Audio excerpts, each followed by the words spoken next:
आजकाल आपण बहुतेक जण घर घेण्यासाठी होम लोन घेत असतो आणि एकदा का होम लोन चालू झालं तर प्रत्येकजण विचार करतो की मी होम लोनवरील आता जो काही इंटरेस्ट भरणार आहे तो इंटरेस्ट मी कशा पद्धतीने वाचवू शकतो किंवा कमी करू शकतो.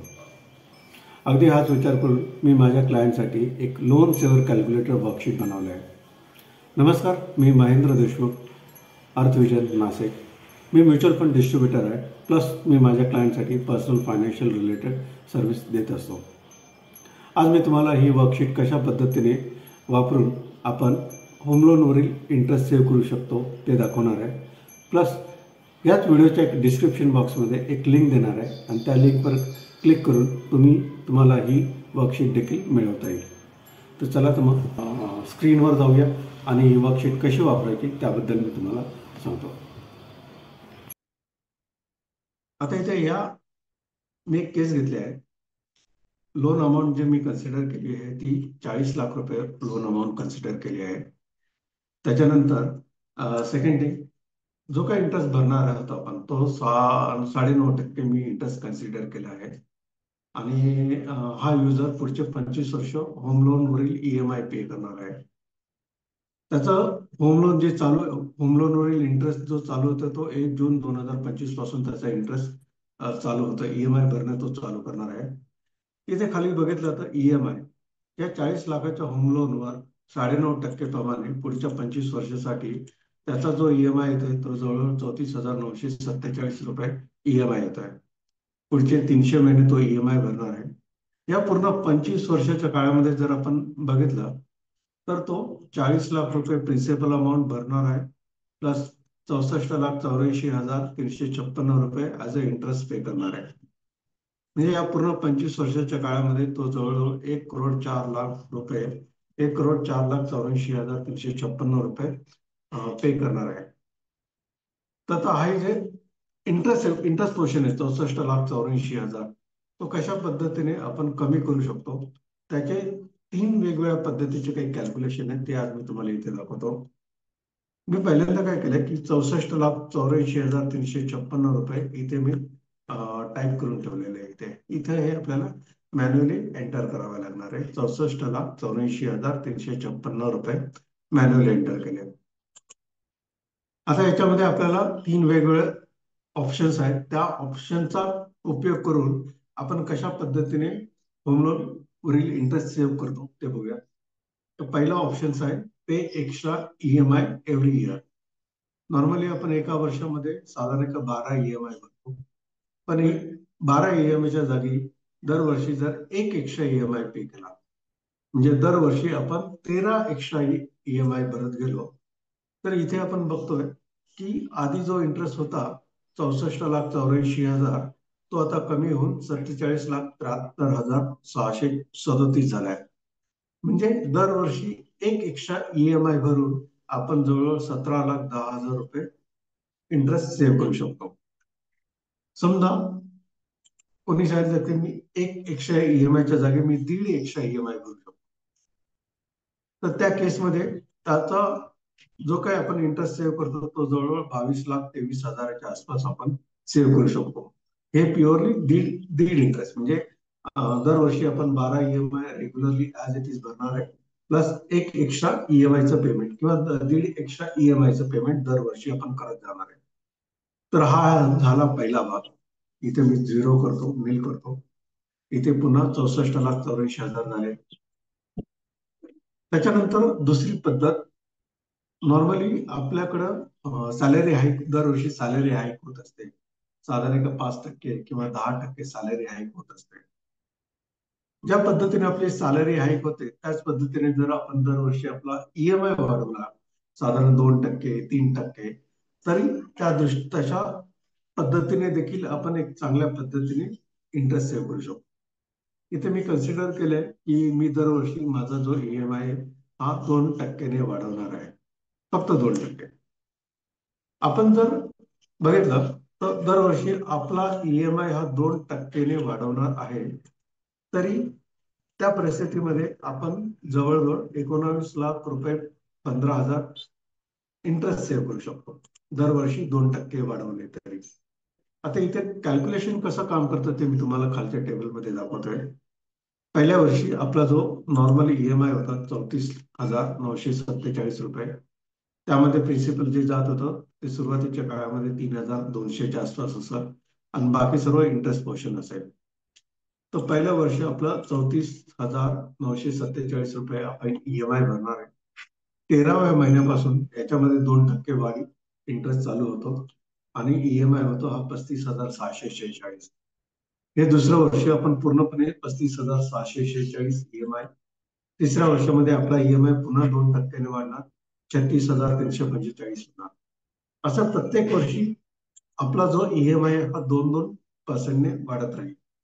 तर अशा पद्धतीने आपण जवळ 19 लाख रुपये 19 लाख 15 हजार रुपये आपण सेव्ह करू शकतो. कदाचित आपण दोन्ही पद्धती वापरू शकतो.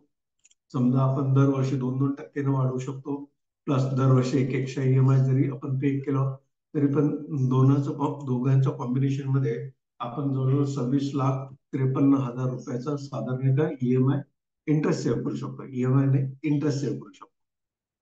तर ह्या दोन पद्धती झाल्या की ज्याच्या थ्रू आपण एक चांगल्या पद्धतीने इंटरेस्ट सेव्ह करू शकतो. त्याच्यानंतर तिसरी जी पद्धत आहे, कधी कधी आपल्याकडे बोनसच मिळतात. दिवाळी बोनस मिळतो किंवा वर्षातून एखादा कंपनी काही पीआर देते, व्हीपी किंवा पीआर डिक्लेअर करते. तर ती अमाऊंट देखील आपण ॲज अ लमसम म्हणून आपण पे करू शकतो. समजा आपल्याकडे 50,000 रुपये आले आणि मी 9व्या महिन्यामध्ये 50,000 रुपये लमसम पेमेंट करून दिलं. Sorry. मी 50,000 रुपये पेमेंट केले आणि त्या 50,000च्या पेमेंट मधून मी जवळ 4,21,940 रुपये इंटरेस्ट सेव्ह करू शकतो. तर ही झाली तिसरी पद्धत की जसं आपल्याकडे काही एक्स्ट्रा अमाऊंट येते किंवा एक्स्ट्रा पैसे येतात तर त्याच्यातून आपण एक्स्ट्रा पेमेंट करून इंटरेस्ट सेव्ह करू शकतो. परंतु याच्यामध्ये लक्षात ठेवायची गोष्ट असेल की आपण जर या टेबलकडे बघितलं तर सुरुवातीचे काही वर्ष आपण प्रिन्सिपल मात्र कमी भरत असतो आणि आपला इंटरेस्ट पोर्शन मात्र खूप जास्त जात असतो. जसं आपण लोन अमाऊंट किंवा लोन टेनर पुढे जात असतो, 5 वर्ष 10 वर्ष, तसं आपली प्रिन्सिपल अमाऊंट ही वाढत जाते आणि इंटरेस्ट पोर्शन जो आहे तो कमी कमी होत जातो. त्यामुळे मी एक सजेस्ट करेल की तुम्हाला जर काही लमसम इन्व्हेस्टमेंट करायची असेल तर फक्त पहिले जे 5 वर्ष आहे त्या काळातच तुम्ही लमसम इन्व्हेस्टमेंटचा किंवा लमसम एक्स्ट्रा पेमेंटचा विचार करा. ज्यावेळेस तुमचं होम लोनची अमाऊंट प्रिन्सिपल प्लस इंटरेस्ट ही ज्यावेळेस समान होते, सहसा त्याच्यानंतर एका अवॉइड करण्याचा प्रयत्न करा.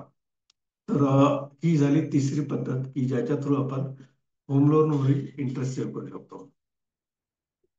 आता याच्यामध्ये अजून एक काही कॅल्क्युलेशन मी तुम्हाला इथे दाखवतोय. समजा आपण काय केलं की एक एक्स्ट्रा ईएमआय ते सर्व सोडून दिलं. आपण काय करू शकतो की ज्यावेळेस आपला ईएमआय चालू होतो त्याच वेळेस जर आपण एक साधारण एक छोटी एसआयपी चालू केली.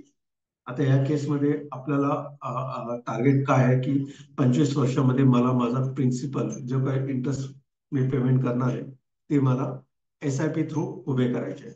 म्हणजे मला जवळजवळ 25 वर्षामध्ये 64,84,000 रुपये उभे करायचे. इन्व्हेस्टमेंट पिरियड मी देखील मी 25 वर्ष घेतलाय. मी ज्या ठिकाणी एसआयपी चालू करणार आहे त्या ठिकाणी समजा एक 12%चा रिटर्न आपल्याला मिळू शकतो असा आपण कन्सिडर करू शकतो. तर मला एसआयपी ची गरज आहे 3,800 रुपयाची. मी काय करणार आहे, ज्यावेळेस माझा ईएमआय चालू होईल त्याच वेळेस मी एक एसआयपी देखील चालू करणार. आता इथे जर आपण अमाऊंट बघितले की 40 लाखाची अमाऊंट आपण जर बघितले तर साधारण एक 0.1% येते. म्हणजे आपण जे का प्रिन्सिपल अमाऊंट घेतो त्याच्या 0.1% अमाऊंटची जर आपण एसआयपी चालू केली आणि ही एसआयपी पुढचे 25 वर्ष ऍज इट इज कंटिन्यू ठेवली तर या 25 वर्षाच्या काळामध्ये 12% रिटर्न प्रमाणे आपण जो काही इंटरेस्ट भरणार आहोत तो इथून रिकव्हर करू शकतो.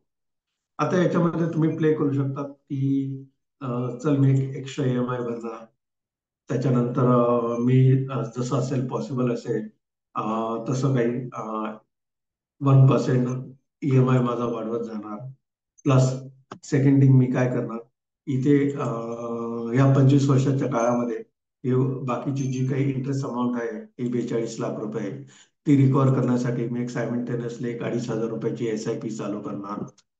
अशा पद्धतीने आपण जर प्ले केलं किंवा कॅल्क्युलेशन केलं तर एक चांगल्या पद्धतीने आपण होम लोनवरील इंटरेस्ट सेव्ह करू शकतो. तर ही जे वर्कशीट जर तुम्हाला मिळवायची असेल तर खाली एक डिस्क्रिप्शन बॉक्समध्ये एक लिंक दिली आहे. आणि ही वर्कशीट बेसिकली एक पर्सनल फायनान्शियल वर्कशीटचा एक भाग झाला आहे. आणि पर्सनल फायनान्शियल वर्कशीट जर तुम्हाला पाहिजे असेल तर खाली डिस्क्रिप्शन बॉक्समध्ये एक लिंक आहे. त्या लिंकवर क्लिक करून तुम्ही जर तुमचा मेल आय डी दिलं, एक छोटं 49 रुपीजचं पेमेंट केलं, तुम्हाला ही वर्कशीट भेटेल. प्लस या वर्कशीट बरोबर इतर काही कॅल्क्युलेशन वर्कशीट मिळतील, जसे की चाइल्ड एज्युकेशन प्लॅनिंग असेल, चाइल्ड मॅरेज प्लॅनिंग करायचं असेल तर ते तुम्ही प्लॅनिंग करू शकता. सेकंड काही अदर मेजर इम्पॉर्टंट गोल्स असेल की जसं की मुलांच्या शाळेची फी भरणे किंवा दरवर्षीचे आपल्या इन्शुरन्सचे पेमेंट भरणे, ते देखील कॅल्क्युलेशन तुम्ही इथे करू शकता. प्लस तुमचं स्वतःचं रिटायरमेंट प्लॅनिंग जर तुम्हाला करायची असेल तर ती रिटायरमेंट प्लॅनिंग देखील तुम्ही या पर्सनल फायनान्शियल वर्कशीटच्या माध्यमातून करू शकता. आणि महत्वाचं म्हणजे हे लोन शेअर कॅल्क्युलेटरचं टूल यूज करून तुम्ही एक चांगल्या पद्धतीने होम लोनवर जो काही इंटरेस्ट भरतात तो देखील तुम्ही सेव्ह करू शकता, कॅल्क्युलेशन करून सेव्ह करू शकता. पुढच्या शीटमध्ये तुम्हाला काही इन्व्हेस्टमेंटचे कॅल्क्युलेशन मिळतील, जसं की 10,000ची SIP, त्याच्यानंतर 5 वर्षामध्ये 10% रिटर्न प्रमाणे किती अमाऊंट होईल.